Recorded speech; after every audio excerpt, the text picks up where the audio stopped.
The Ukraine and Russia situation has gotten really, really interesting to me. So let me break it all down for you. I'm going to start from the beginning. I'll try to go quickly, but there's a lot of information to get out there.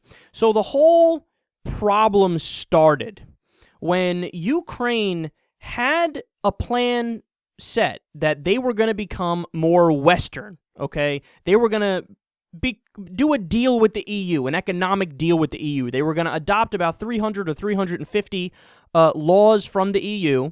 They were going to open up, economic trade with them, and they were going to become more Western in their ways. Well, the government at the time decided at the last minute, no, we're not going to do that. We're going to not do the EU deal. That pissed off a lot of people in the country because a lot of them are pro-Western, okay? So then Putin swept in and gave Ukraine a $15 billion bailout, and that calmed the protests for a little bit. But then the government had passed a law that said people, they basically cracked down on freedom of speech, freedom of expression, and protesters, and they said you basically can't protest anymore. That made the protesters come back in full effect. They said, fuck that. That's when you saw things burning. You saw riot police literally shooting people. Over 70 people died, hundreds injured, right? So then we were faced with it got even creepier because the former president, Yanukovych, fled Ukraine, and they reached a deal with the protesters where they said, we're going to do early elections and we're going to, bring back the older constitution, which was more democratic. And when Yanukovych fled, he eventually took it a step further and stepped down as president. And then a new president was elected, a more pro-Western president, you could say. And that riled up the other group of people. And that group of people is the pro-Russian group of people in Ukraine. And that's in the eastern region known as Crimea, which you've been hearing a lot about in the news recently. And Crimea basically wants Ukraine to be like it's always been, to be more in alignment with the old Soviet bloc and with the Russian government and be more authoritarian in their ways, and they're more conservative. Okay, so that takes us to today, the situation we're faced with today. When the former the former Ukrainian president fled to Russia for safety and stepped down, and it appeared as if Ukraine, or at least some of Ukraine, was going to become more Western in their ways, and that was inevitable. Vladimir Putin essentially said, fuck that. That's not happening. I just gave you $15 billion, so here's the deal. I'm going to fucking invade you, which he did with his troops, okay? We're going to invade Crimea, which is the more pro-Russian part of Ukraine, and we're basically going to take it back. Sorry. Now, that obviously shook the international community because we don't know what Putin's doing. What is he doing? Is he trying to take back all of Ukraine? Is he trying to take back just Crimea? Is there going to be a war? Is he going to spread out further than that area? These are all the questions that people were asking. So then the U.S. got involved. And the U.S., we started, talking tough and doing sanctions, and I'll get to those specifics in a second. So today, where are we at? Well, today, lawmakers in Crimea unanimously declared that they wanted to join Russia, and they would put the decision to a vote in 10 days. They would actually have a democratic vote in the area of Crimea. And Putin is likely at least partially behind the move, even though it is true that Crimea is 60% ethnic Russian, and they would probably approve of that. They do actually want to be more aligned with Russia than with the EU. So the Crimean parliament approved what is basically a declaration of independence from Ukraine.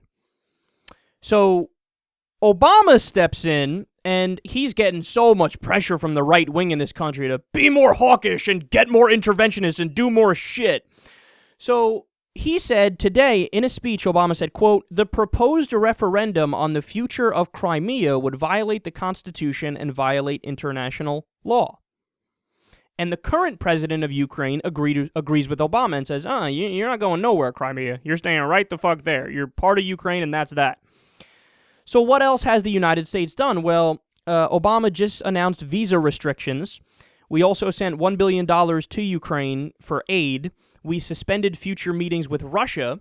We authorized economic sanctions. That also happened today. And scary time, they sent 6 fighter jets to the region. Whoa. I mean, this is echoes of the Cold War coming back here. So let's go point for point as to what I think makes sense and doesn't make sense, and where I disagree with the media, because I think I'm the only person who's said what I'm about to say, and everybody's got like a awkward opinion on this that I'll get to. So the U.S., here's what we should have done. We should condemn Putin and say, look, we stand with Ukraine and we stand with the international community, that you're not allowed to fucking do that. You can't just invade. Now, we're not in a position to say you can't invade people who didn't attack you or provoke you, because we fucking did that in Iraq, and we've been doing that nonstop. We're the U.S. We're the most imperialist assholes in the world. But the UN should say it. The EU should say it, that, whoa, you are violating international law. And we should condemn him and say, look, we're not with you. We're with Ukraine.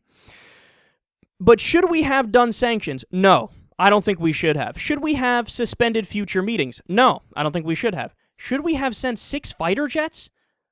Fuck no, we shouldn't have. Now, why? Why do I say we shouldn't do that when it's basically unanimous in the U.S. that you see the establishment Democrats and Republicans saying, yes, do those things, yeah, escalate the situation?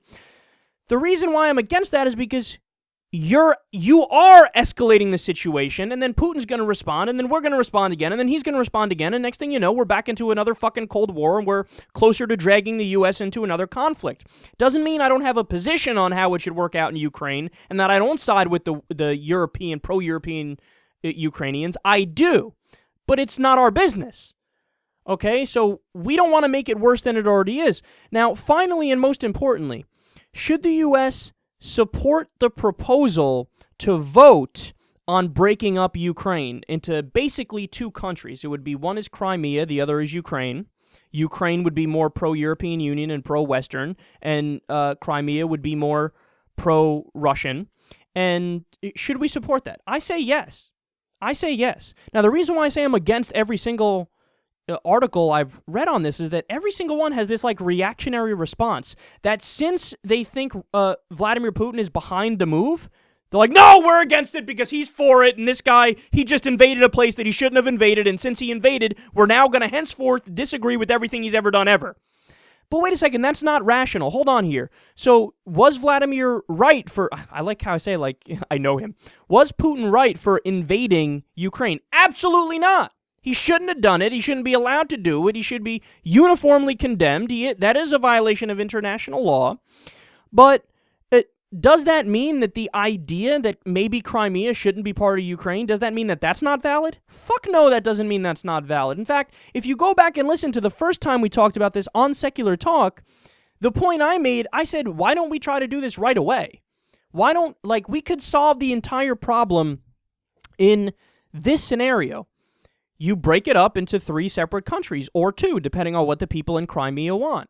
Again, they're ethnically Russian. They actually agree with Russia. They'd rather be with Russia. I know that drives people mad when they hear that, but that's likely the case, and we're going to find out when they vote on it, okay? So what we have here is a situation where Ukraine wants to be pro-European Union and do deals with them and be more Western. Great, okay, let them do that. Crimea doesn't. Okay, let them do that. Who cares? Why should anybody in America have a say about what they want to do in fucking Crimea? A place that none of us even knew where the fuck it was 2 weeks ago. Why should we get involved in that? It makes no sense to get involved with that. So if they want to be pro-Russian, by all means, go ahead. I support them either staying with Ukraine if they vote to do that, or I support them becoming their own country if they vote to do that, or I support them joining Russia if they vote to do that. Honestly, it doesn't bother me. But they're acting in Western media like it's outrageous. And I get it. The reason that they think it's outrageous is because they think Putin was the one who pushed for it. And that may be true. But if there's actually a genuine sentiment that that's what they want to do in Crimea, I'm for it. And I think there's likely that sentiment there that that's what they want to do. Now, to the bigger point here, and this is another issue people have brought up. Well, you're setting a precedent here that's scary. That essentially, you're saying Vladimir Putin can go anywhere and take any piece of land and then just declare, well, this is mine. Yes and no. No in the sense that, again, they have to want to be part of it for him to do that, okay? But also, the thought that if we let Vladimir Putin, essentially democratically take back areas that want to be pro-Soviet, if the thought that will then lead to him invading France or invading Germany, or next thing you know, this guy went to Belize and took it, or, oh my God, he's in Missouri. That's a fiction. That's not going to fucking happen, and we all know that's not going to happen. He did this once before with Georgia, in a region of Georgia that's also pro-Russian. Okay, nobody gives a fuck, and he's doing it in an area that's also pro-Russian here with Crimea. I don't think there's a real slippery slope argument against doing it, against saying Crimea could be their own country, or against saying they could join Russia if they want to join Russia. I think this is way overblown in U.S. media, and you guys know my position. Look, I'm a non-interventionist. The only time I'm ever going to use military force or crack down on other countries is if we are in imminent danger of getting attacked ourselves, if somebody's directly threatening us. If they're not doing that, it's none of our fucking business.